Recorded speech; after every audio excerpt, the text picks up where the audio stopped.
আসলে ফাউন্ডেশন লোক আসছিল, আইসে পরে দেখলো। আমার মাথায় যত চুল আছে ঈশ্বরে তাদের জন্য এতটুকু জন্য ভালো রাখে। খুব খুশি, আপনারা অনেক কোটিপতি, আবার কোটিপতি হন, আশীর্বাদ করি।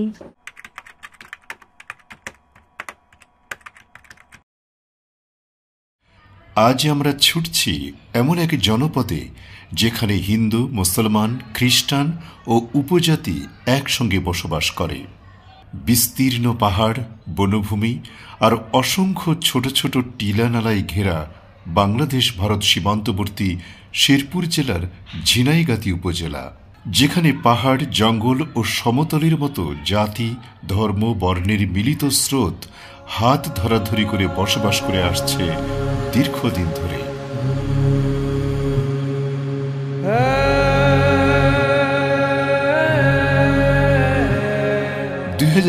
সালের আগস্ট মাসে হঠাৎ ভারত থেকে আসা তীব্র পাহাড়ি ঢল ও বন্যায় ভেসে যায় ঘরবাড়ি, ফসল, গবাদি পশু। অসংখ্য মাটির ঘর মিশে যায় মাটির সাথে।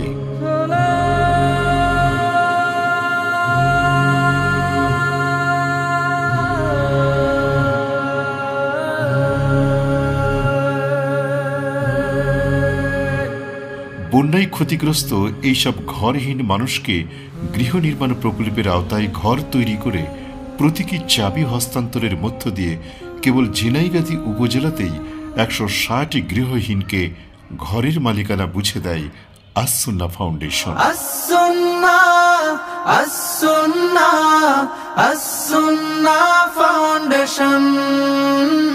অন্যান্যদের পাশাপাশি গৃহহীন উপজাতি, হিন্দু, খ্রিস্টানদের জন্য ঘর তৈরি করে দেয় আস-সুন্নাহ ফাউন্ডেশন।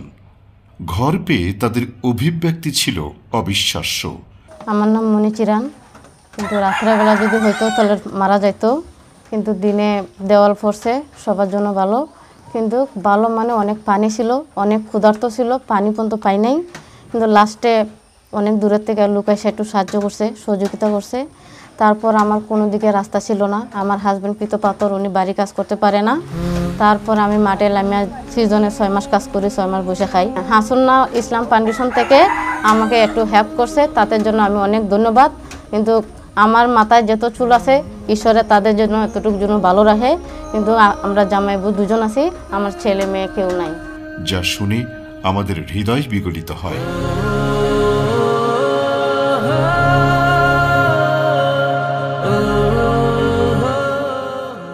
এই ঘরের পাশাপাশি আরেকটি ঘর আমাদের দৃষ্টি আকর্ষণ করে। দেখেই বোঝা যায় এটি কোনো এক হিন্দু ধর্মাবলম্বীর ঘর। আমরা তার কাছে যাই, জানতে চাই তার হারানো ঘর ফিরে পাওয়ার গল্প।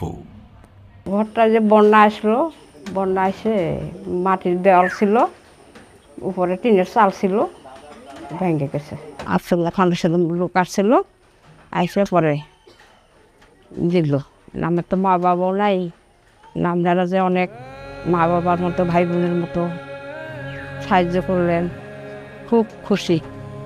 আমার দেওয়ার মতো কোনো ক্ষমতা ছিল না, এই ভাঙ্গা ঘরেই থাকা লাগতো, আর না হাতে মেয়ের বোনই থাকা লাগতো। আপনারা অনেক সাহায্য সহযোগিতা করছেন, খুব খুশি। আপনারা অনেক কোটিপতি, আবার কোটিপতি হন, আশীর্বাদ করি। আমাদের পৃথিবীতে কেউ নাই।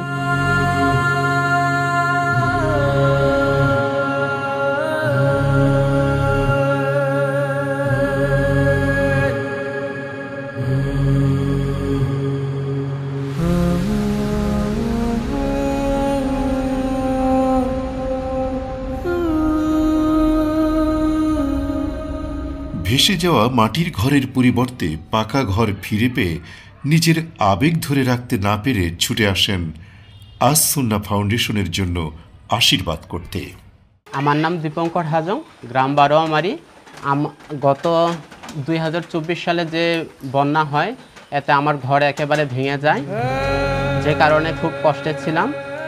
আর কষ্টে থাকার পরে এই আস-সুন্নাহ ফাউন্ডেশন আমাদেরকে একটি ঘর দিয়ে অনেক উপকার করেছেন। এইভাবে আস-সুন্নাহ ফাউন্ডেশন সারা বাংলাদেশে বন্যা পরবর্তী 1500 ঘর নির্মাণ করেন। তার মধ্যে গৃহহীন অমুসলিম ৮১টি পরিবারকে ঘর প্রদান করা হয়।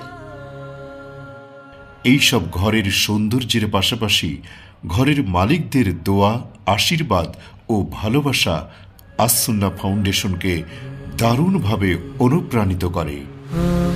আস-সুন্নাহ ফাউন্ডেশন জাতি, ধর্ম, বর্ণ নির্বিশেষে সকলের কাছে বিশ্বস্ততার প্রতীক হয়ে উঠছে প্রতি পদক্ষেপে।